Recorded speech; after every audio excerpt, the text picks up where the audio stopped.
Most of us in the tech sector are drawn to the speed and feeds, the technical specs that reveal what is better than the last release. We want faster processors, more solid-state memory capacity and networks with lower latency.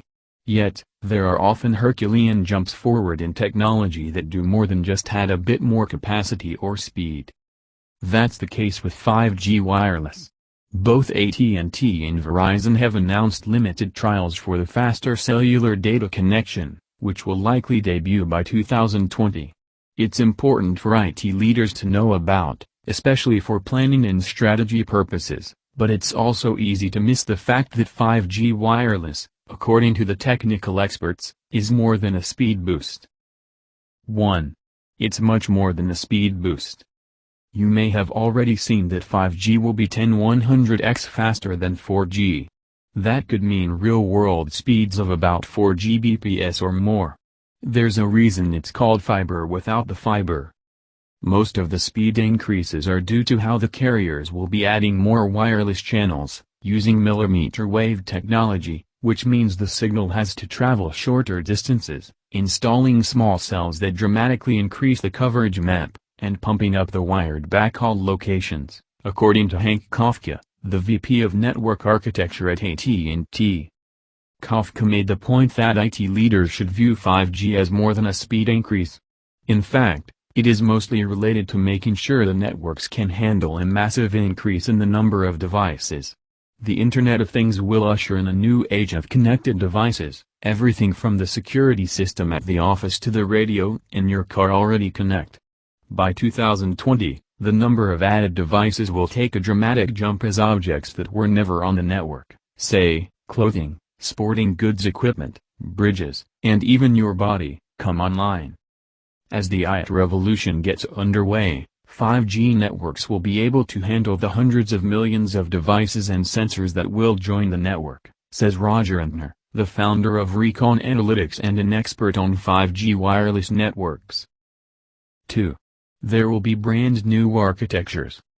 The speed boosts, low latency, and backwards compatibility with existing networks will provide a good framework for new architectures we have not seen previously, says Akshay Sharma, a research director for carrier infrastructure at Gartner.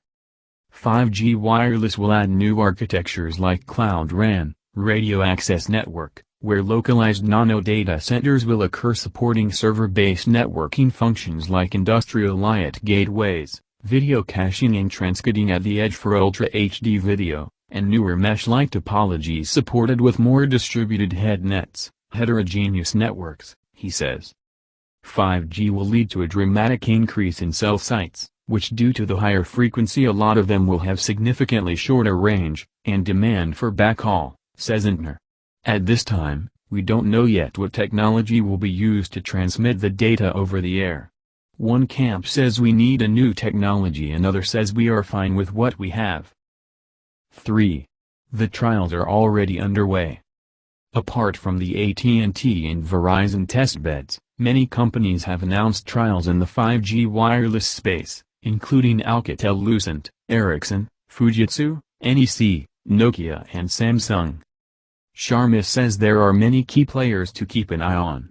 Google recently acquired Alpental to help with millimeter wave access for more precise location tracking. Microsoft has started a TV white spaces trial, which taps into the unlicensed spectrum not used by TV broadcasters.